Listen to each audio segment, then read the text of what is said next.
शेख मोहम्मद बिन Rashid Dubai को oil producing country से convert कर टूरिंग स्पॉट बनाने के लिए एक आलीशान और शाहाना स्ट्रक्चर बनवा रहे थे। दुबई के साहिल से 1300 फीट की दूरी पर यह दुनिया का सबसे ऊंचा होटल होने वाला था और सबसे ज्यादा लग्जरी भी। दोस्तों ये साल था 1996 और यही वो बिल्डिंग थी जिस पर दुबई का फ्यूचर डिपेंड कर रहा था, क्योंकि अब दुबई के पास कमाई का कोई रास्ता नहीं बचा था। दोस्तों इस वीडियो के पार्ट 1 में आपने देखा कि कैसे इंजीनियर्स ने खास तौर पर बुर्जुल अरब के लिए समुंदर में एक आर्टिफिशियल आइलैंड बनाने के साथ साथ आपने ये भी जाना कि सीलिंग बोर्ड के इस डिजाइन की फाउंडेशन बनाने के लिए कंस्ट्रक्शन टीम को किन किन चैलेंजेस का सामना करना पड़ा। और अब वीडियो के पार्ट 2 में आप जानेंगे कि कैसे बुर्जुल अरब का स्ट्रक्चर खड़ा किया गया। स्ट्रक्चर खड़ा होने के बाद जब इंजीनियर्स को मालूम पड़ा कि ये अर्थक्वेक और स्टॉर्म प्रूफ नहीं है, तो फिर कैसे इस मसले से जान छुड़ाई गई। कैसे 2 सालों तक इंटीरियर डिजाइन का काम चलता रहा और 2 सालों की मेहनत के बाद भी शेख ने इस डिजाइन को क्यों रिजेक्ट कर दिया था, और दुबई के रूलर की बुर्जुल अरब में फ्लोटिंग रेस्टोरेंट की फरमाइश को इंजीनियर्स ने किस तरह पूरा किया।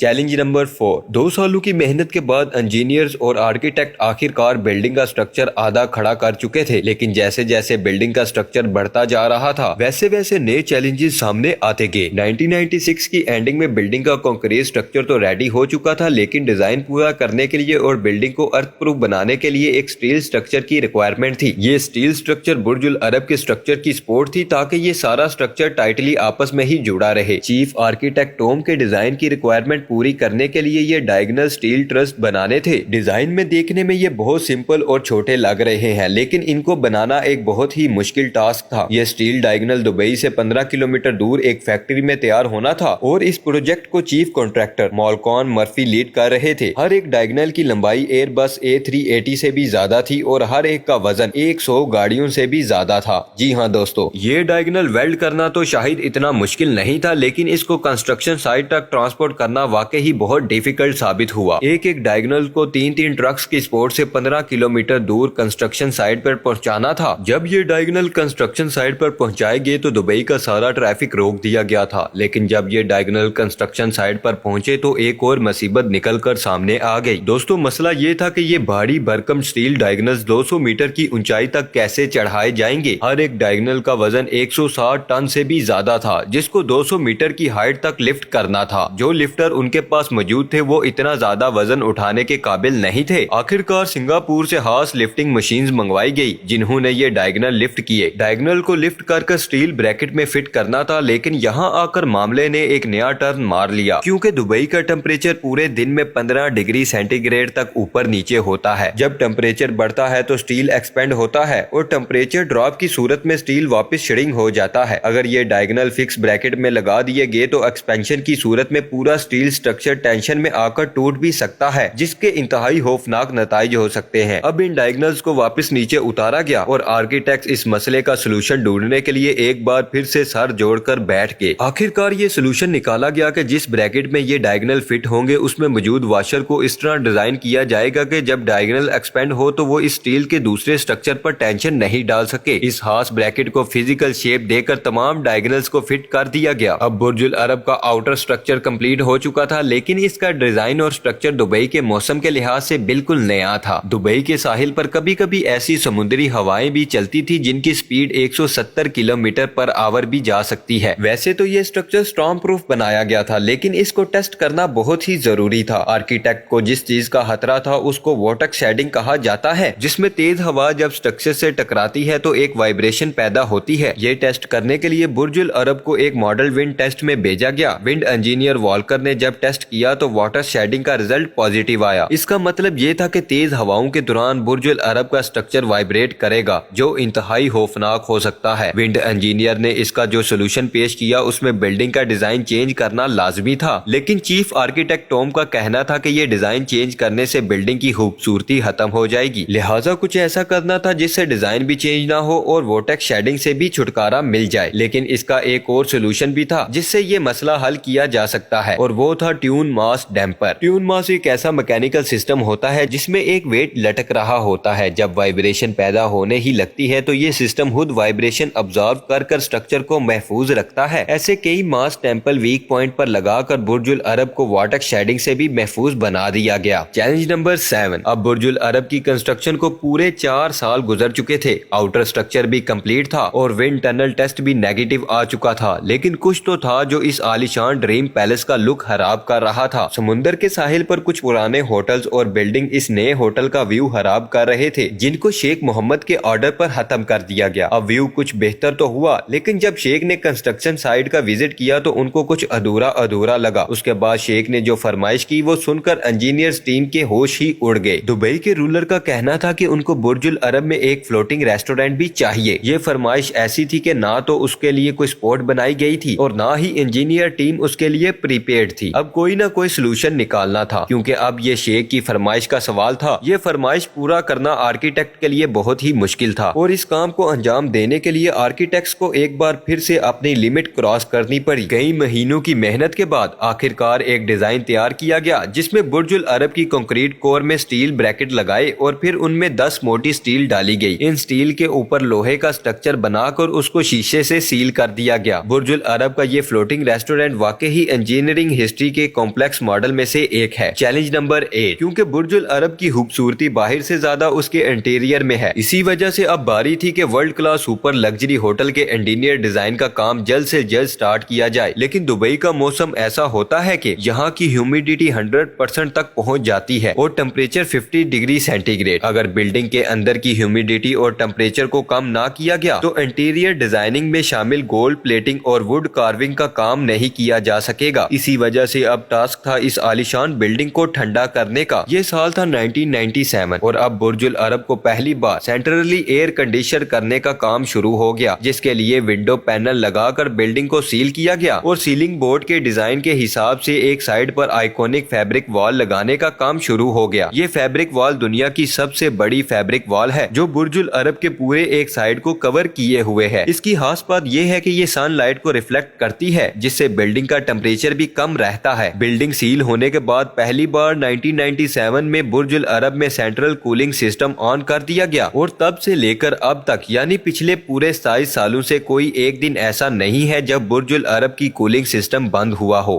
Challenge number 9۔ دن رات کی محنتوں کے بعد اب برج العرب انٹیریئر ڈیزائننگ کے لیے بالکل ریڈی تھا۔ انٹیریئر ڈیزائن کا کام مشہور ڈیزائنر کون چو نے کرنا تھا، جو ورلڈ کلاس ڈیزائننگ کی ماہر ترین ڈیزائنر ہیں۔ کنگ آف برونائی کے محلات بھی اسی ڈیزائنر نے ڈیزائن کیے تھے۔ ڈیزائنر نے بتایا کہ شیخ محمد کو ایسا ڈیزائن چاہیے جو آج سے پہلے نہ کبھی بنایا گیا ہو اور نہ ہی بعد میں ایسا ڈیزائن کوئی بنا سکے۔ اس ڈیزائنر کو برج العرب کے 200 سے بھی زیادہ سویٹس اور 180 میٹرز اونچا انٹیریم ایسے ڈیزائن کرنا تھا کہ دنیا اس کو دیکھ کر ہی حیران رہ جائے۔ اس کام کو انجام دینے کے لیے اٹلی اور برازیل سے 24,000 اسکوائر میٹر ماربل منگوایا گیا اور وہ بھی بالکل پرائم کوالٹی کا۔ اور آپ یقین نہیں کریں گے کہ جتنا ماربل منگوایا گیا تھا اتنا ہی 24 کیرٹ گولڈ بھی منگوایا گیا تھا۔ جی ہاں دوستو، انٹیریئر ڈیزائننگ کا کام ختم کرنے کی ڈیڈ لائن اب قریب آتی جا رہی تھی۔ انٹیریئر ڈیزائننگ سے جڑے ہر شخص پر پریشر بڑھتا جا رہا تھا۔ ڈیزائنر نے برج العرب کے انٹیریئر کو لگژری لک دینے کے لیے کوئی کسر نہیں چھوڑی تھی۔ ڈیڈ لائن کے بالکل قریب ڈیزائنر نے اپنا کام کمپلیٹ کر لیا۔ اب باری تھی شیخ محمد کے وزٹ کی۔ جب شیخ نے بلڈنگ کا وزٹ کیا تو وہ اس عالیشان انٹیریئر ڈیزائن کو دیکھ کر حیران رہ گئے، لیکن ساتھ ہی انہوں نے ڈیزائنر کو ایک اور سرپرائز دے دیا۔ ان کا کہنا تھا کہ آپ نے اچھی کوشش کی ہے، لیکن یہ کمپلیٹ کب ہوگا؟ یہ بات سنتے ہی جیسے ڈیزائنر اور ان کی ٹیم کے پیروں تلے زمین ہی کھسک گئی ہو۔ شیخ محمد نے کہا، یہ انٹیریم دنیا کا سب سے اونچا اور لگژری انٹیریم ہے، لیکن اس میں کلرز کہاں ہیں؟ ڈیزائنر نے انٹیریم کے لیے وائٹ کلر چوز کیا تھا، جس کو شیخ نے دیکھتے ہی ریجیکٹ کر دیا۔ اب انٹیریم کو کلر دینے کے لیے فیبرک وال پر لائٹ شو انسٹال کیا گیا، ڈانسنگ فاؤنٹین بنائے گئے اور مہمانوں کے ویلکم کے لیے ایک عالیشان فش ایکویریم بھی سجایا گیا۔ انٹیریم کی وال کو کلرفل بنانے کے لیے اس میں رینبو شیڈ اور گولڈ پلیٹنگ کا کام کیا گیا اور اب ایک بار پھر سے شیخ کو آنے کی دعوت دی گئی۔ اس بار شیخ نے دیکھتے ہی ڈیزائن کو اپروو کر دیا اور ایسے دسمبر 1999 میں برج العرب کی یہ آئیکونک بلڈنگ کمپلیٹ کر دی گئی۔ جی ہاں دوستو، یہ تھی ہماری آج کی ویڈیو۔ آئی ہوپ آپ سب کو ویڈیو پسند آئی ہوگی۔ ویڈیو کو اینڈ تک دیکھنے کے لیے آپ سب دوستوں کا دل سے شکریہ، اور سب دوستوں سے گزارش ہے کہ چینل کو سبسکرائب لازمی کیجئے گا۔ انشاءاللہ ملیں گے نیکسٹ ویڈیو میں۔ اللہ حافظ دوستو۔